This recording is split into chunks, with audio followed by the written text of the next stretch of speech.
Live from downtown Macon, this is WGXA News live on YouTube. Good evening, Middle Georgia. I'm Amanda Peralta. I'm Greg Lloyd. Amanda and I thank you for watching WGXA News at 5:30. A former Warner Robins police chief finds himself on the other side of the law, and it isn't the first time. George Johnson was arrested by the GBI last Thursday. He's facing charges of incest, sodomy, and sexual exploitation of a child. Johnson is accused of abusing a teenage girl in Houston and Pulaski counties since 2022. Johnson served as chief of police in Warner Robins into the early 90s. He was convicted in 1993 for his role in using a videotape in an attempt to blackmail a Warner Robins city councilman. Then Mayor Ed Martin and Police Major Gary Frost were involved in the scheme. According to WGXA News Archives, the three men were unhappy with City Councilman William Douglas because he drafted an ordinance reducing the mayor's spending authority. Johnson and Frost made a videotape of Douglas, which they said showed him committing adultery in a car. Johnson and Martin were convicted of perjury for lying to a grand jury about the tape. Johnson appealed that conviction. His appeal hinged around the original trial judge's reported failure to inform the jury that it was not illegal for Johnson and Frost to make the tape in the first place. The appeals court eventually found in favor of the original verdict, saying the failure to let jurors decide whether evidence was material did not affect the fairness of the case. Douglas was the only one of the four to remain in local government, but he didn't run for mayor or seek re-election at the end of his term. Bibb County deputies are on the hunt for a man who robbed a Circle K on Zebulon Road Saturday. Deputies say the robber jumped over the counter and forced the clerk to open the register and give him cash. No one was hurt during the robbery. If you have any information, you're asked to call the Bibb County Sheriff's Office. And one inmate remains on the run after escaping the Macon County Jail Thursday. Montezuma police have Raquan Ray back behind bars after being found in Columbus on Friday. Bobby Minor remains on the run, and investigators believe he has left the area. Minor was charged with drugs and Ray for home invasion. If you see Minor, call 911 or the Macon County Sheriff's Office. Two teens face major charges accused of trying to smuggle contraband into the Washington State Prison on Friday. The Washington County Sheriff's Office says 17-year-old Leonda Ware and a 15-year-old are charged with trading felony with inmates along with criminal trespass and possession of marijuana with the intent to distribute. Authorities say the arrests come in a joint effort between the Sheriff's Office and the Department of Corrections. By September 1st, we should know whether former President Donald Trump will face charges in Georgia. The Fulton County District Attorney shared that detail with a CNN affiliate. This involves an investigation into whether Trump and his allies tried to overturn the state's 2020 presidential election results. This announcement comes after the Fulton County Courthouse put up security barricades. Meanwhile, Trump's legal team is trying to disqualify the DA from the case. His lawyers argue DA Fani Willis has a conflict of interest in the case since she has a political candidate. They want a judge to throw out evidence collected during the investigation for the DA to be off the case and to remove the judge presiding over the case. A judge set an August 10th hearing on the issue. The Biden White House under fire again for pressing social media companies to censor speech that they don't agree with. Kayla Gaskins joins us now from Washington. During the height of the pandemic 2 years ago, Facebook allegedly took down COVID-19 posts supporting the lab leak theory and vaccine criticism after receiving pressure from the White House. They didn't actually care whether things was true or false to censor. They just censored it. It's ironic and tragic that the White House violated the rights of American people for nothing. House Judiciary Committee Republicans giving the Wall Street Journal access to Meta's internal company emails that were handed over to Congress. In one, the company's president of global affairs, Nick Clegg, writes, "Can someone quickly remind me why we were removing rather than demoting/labeling claims that COVID is man-made?" A Facebook vice president reportedly responded, "We were under pressure from the administration and others to do more." The executive adding, "We shouldn't have done it." Meta handing over the internal communications only after House Judiciary Chair Jim Jordan threatened to hold CEO Mark Zuckerberg in contempt of Congress for not cooperating. Jordan discussing the matter with Sinclair's Christine Frizzell. Turn over the information. Let us see how extensive this pressure and coercion was from the government to censor Americans' First Amendment liberties, First Amendment free speech rights. Even satire at risk of censorship. According to the Meta emails, a senior White House official was outraged Facebook didn't remove a meme poking fun at vaccines. White House Press Secretary Karine Jean-Pierre pressed on the allegations. We have consistently made clear that we believe social media companies have a critical responsibility to take account of the effects of their platforms that they have on the American people while making independent decisions about the content of their platforms. Meta continuing to cooperate, handing over even more documents. The company also offering up more than a dozen witnesses to testify before Congress if needed. In Washington, I'm Kayla Gaskins. Let's check in now with the Skywatch weather forecast, and the heat has just not been letting up even after a stormy weekend. The rain was a little nice, I have to admit. I'm not one for rain, but Me either, except for when it cools us off. And Ryan Mirando, our meteorologist, says that we may have a change of pace this week. Is that true, Ryan? Yes, Greg, Amanda. That change pacer, that pace changer, it was a cold front that pushed through yesterday. That did bring us some damaging winds. A lot of storm reports out for damage or for trees being blown down in middle Georgia, but we won't have to worry about any kind of strong storms for the next few days, as that's bringing in a drier air mass. Notice these oranges and this reds here that are moving through. That'll really knock down some of the oppressive humidity that we've been having. So a school day forecast for tomorrow out of the bus stop, comfortable 72 degrees. At lunchtime, a lot of sunshine, 87. And by the end of the day, temperatures will be into the 90s, but the feels like temperatures should be not getting above the triple digits with that drier air mass that's setting in place. So for the next few days, the feels like temperature is not going to be as sweltering, especially as today, but we do also have a super moon sighting tomorrow. I'll talk more about that coming up in your full forecast. Greg. Ryan, it is a great time to download the WGXA weather app. Just scan the QR code you see here. Ryan will be back shortly with your full forecast. A new nuclear unit is now serving Georgia customers with clean, reliable energy 24/7. But not everyone is happy about that. Our Brianna Cook is live in studio with more details. Brianna? Greg and Amanda, the process has taken several years and has Georgia Power customers paying more money. Georgia Power declared on Monday that Plant Vogtle Unit 3 has entered commercial operation and is now serving customers in the state of Georgia. The unit took 7 years to build. Although Georgia Power says the new unit represents a long-term investment in the state's clean energy future and will provide reliable emissions-free energy to customers for decades to come, some customers are not so happy. In a Public Service Commission meeting last Thursday, Annie Stevens questioned how local customers will be able to keep up with the price increases the plant brings. With the burdens that have been laid so heavily on that community, how do y'all think we are going to be able to pay the light bills?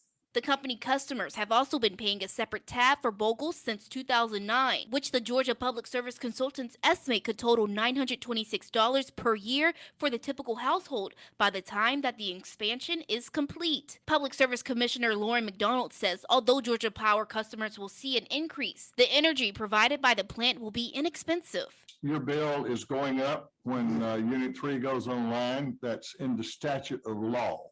Not necessarily a policy of this commission, but it's in the statute of law.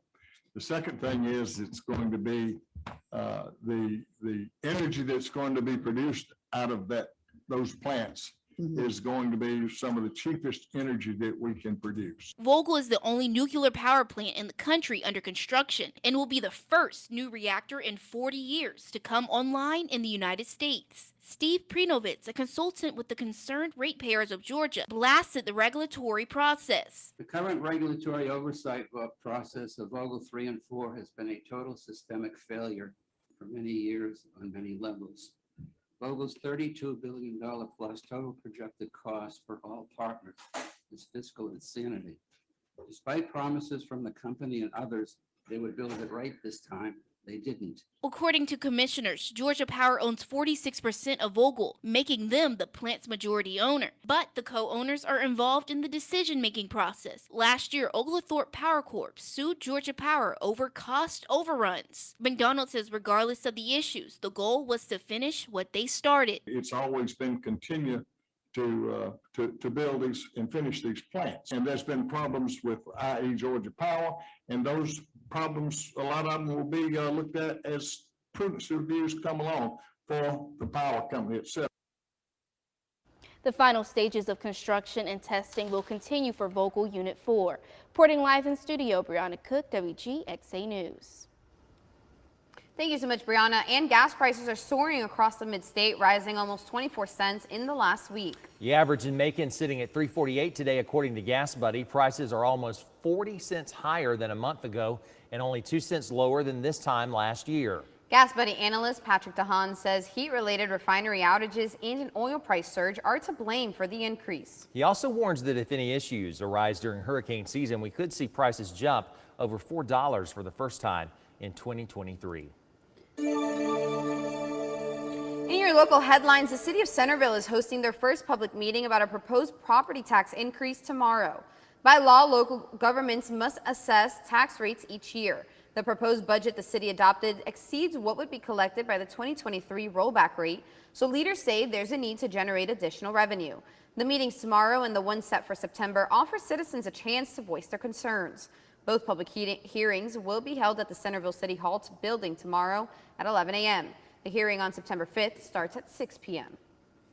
And legal counsel for Macon Bibb is expected to recommend approval for an alcohol license during tomorrow's commission meeting. BJ Food on Rocky Creek Road was denied the license originally in June after not meeting the produce requirements to be considered a food mart. After a reinspection, the store now exceeds the minimum requirements and is appealing the decision. The store is expected to be approved during tomorrow's meeting. Also at tomorrow's meeting, the commission will discuss a resolution that would allow the mayor to execute an agreement with the River Edge Foundation, Incorporated, to support the construction of a tiny home community on Bloomfield Drive. The resolution seeks to allocate $600,000 in the funding from the Home Investment Partnership Program to support the construction of Serenity Courtyard. The community will consist of 26 one-bedroom, six single-family homes, providing permanent support housing for low-income individuals.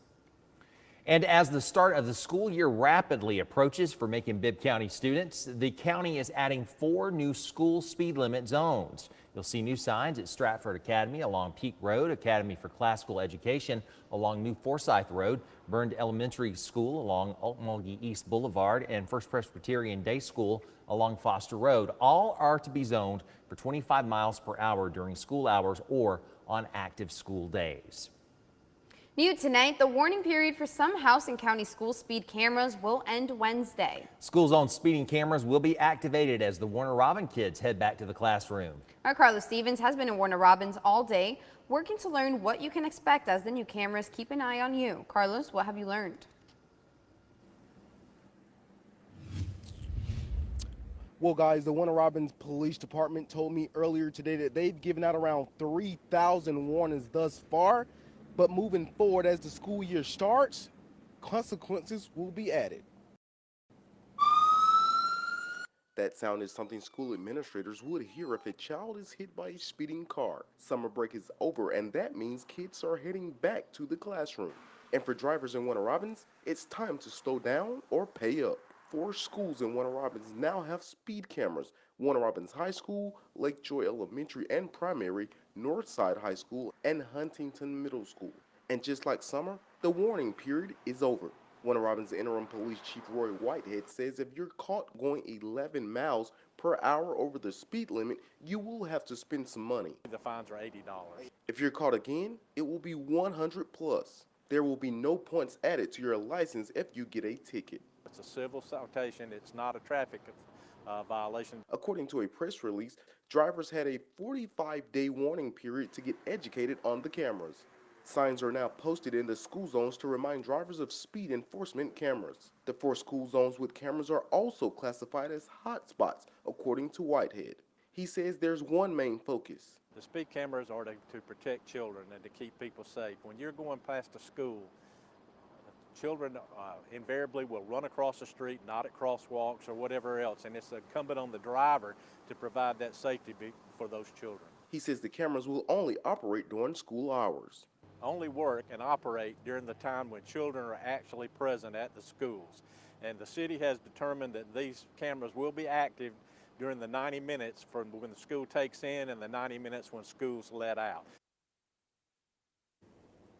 Now, Whitehead added that they have no plans to add cameras in other school zones at this time. For now, we're live here in Warner Robins. I'm Carlos Stevens, WGXA News, guys.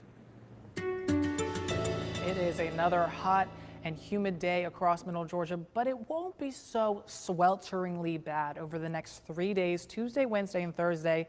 Dew point should stay in the 60s, so it's still going to be rather hot and humid. It's going to be August, but it's not going to be that sweltering humidity that we've had the past few weeks, although it is making a comeback by Friday and into the weekend. That humidity ramps right back up into the sweltering category, and that also means that our feels like temperatures will be back up in the triple digits. So let's go live on our Wilson Bryant Heating and Air Skycast Network, looking out over Mercer University. From the inside here, it looks really nice. Some bright blue skies, just some fair weather cumulus clouds, but it is still rather hot. Air temperature sitting around 96 degrees, and we're mostly dry. We have one storm that's been brewing that made it through Dodge County and portions of now Telford County towards Jacksonville and in through Abbeville and Wilcox County, but most of us are dry at this point on this last day of July. So looking out over the past month, most of our days have been above average. We've had 18 days above average, only about 9 below. But when you kind of average this over the whole month, it hasn't been any extreme air temperatures. So our average high temperature is sitting only around 1 degree above the average. So it has been rather seasonable when you average everything out over the whole month. But over the next few days, it's not going to feel insanely bad. We're up to about 97 degrees tomorrow for the feels like temperature. Wednesday looks to be the best of the week, but then Thursday and in towards the weekend, that humidity ramps back up, so the feels like temperatures also climb back up above 100. So back to school tomorrow for many. It's going to be a pretty nice day. A lot of sunshine, 73 degrees at 6 a.m., 82 degrees at 10 o'clock, and temperatures should be into the 90s by the afternoon. It feels like temperatures should stay in check. And if you want to impress the kids, we have a super moon sighting tomorrow. This is the sturgeon moon. This is normally at the time of the year where giant sturgeon off the Great Lakes were readily caught, but this is also a supermoon, meaning that it's going to look larger, about 123% larger than normal. So what you want to do tomorrow night is when this is going to be. You want to go outside around 9 p.m. and look over the horizon. Should be a pretty spectacular view of the moon. And even tonight, it'll be rather bright with a mixture of sun and clouds down to an overnight low of 71 degrees. But that moon sighting is for tomorrow night. And in your 10-day forecast, tomorrow's bright sunshine for your Tuesday, up to about 96 degrees. Wednesday's the pick of the week, a beautiful day. That's about a high of 92 degrees. Feels like temperatures not too bad. Thursday and Friday, the rain chances really begin to increase. A few scattered thunderstorms on Thursday, a rain cooled 90 degrees. On Friday, we still keep that unsettled storms around up to 94. And heading into the weekend, that humidity begins to ramp up. That feels like temperature back in the triple digits, 94 on Saturday with a few isolated storms around. On Sunday, we really warm it up to about 97 degrees, a few isolated storms once again. But next Monday is looking a little bit better with some scattered thunderstorms with a high of 93 degrees. We only have a few more days left before our average high down there, 94, finally begins to come back down as we say goodbye to summer and hello to fall very soon. So lastly, here's your Harrison's Body Shop Fish and Game forecast. Peaks at 2:20 a.m. and 8:40 p.m. Greg, Amanda. Thank you, Ryan. Well, today did mark the first day of school for some kids in Middle Georgia who are now back in the classroom and they're learning about history and science. But if you're a parent, the chances are you've already gotten your lesson in math. That's because on average this year, Americans are spending more on back-to-school supplies than compared to a year ago. We want to know if this rings true for parents in the mid-state. Did you spend more on school supplies this year? Scan the QR code below to vote in our interactive poll. In the meantime, Irina Plunkett took a look at the cost of getting the kids back to school. This year, the school supply run may sting a little worse. It's going to be more expensive this year for back to school supplies than last year. According to a DataWeave survey, on average, books, clothes, supplies, and technology are all running 15% more expensive than 2 years ago. It's a trend Top Cash consumer expert Samantha Landau says her company studied to find out how parents are cutting costs. Turns out they're using the same lesson as last year. We saw last year it was a frenzy to save money. We were seeing prices increase every day significantly. And so people were really looking to save and cut back really on spending as much as possible. But again, as I mentioned, people are budgeting the same amount as they did last year. It's an unusual trend, according to topcash.com. Not increasing their budget means 39% of Americans are planning to reuse supplies, compared to the more than 50% of Americans reusing supplies in 2022. But the costs just don't affect school-age children. According to the National Retail Federation, parents sending their kids off to college are expected to again spend record amounts for supplies this year, with a 4% increase on spending. It's a cost that Landau says can be countered by studying up on sales. Just having a budget, creating a list is really important in order to stick to that budget, and also just to make sure that you're not going over budget. Looking at prices in advance before heading to the store. If you're shopping in person, then you'll want to make sure to do that and compare prices and make sure you're going to different stores and not just going to one, because one store might have everything you need, but it might not have the cheapest price for everything that you're looking at. And so far, when it comes to the numbers, it looks like the majority of you, 56%, say yes, you're spending more this year, 44% say no. You still have time to vote in this interactive poll. Just scan the QR code that you see there on your screen. And back to school season is officially here, and our students in Hancock and Butts County were up and at 'em this morning for that first day. The majority of districts such as Bibb, Monroe, and Washington County start the big day tomorrow, and counties like Houston and Baldwin aren't far behind. They start the new school year on Wednesday. Kids in Lawrence and Jasper County can keep on sleeping in as they have another week of summer vacation left, starting school on August 9th and 10th.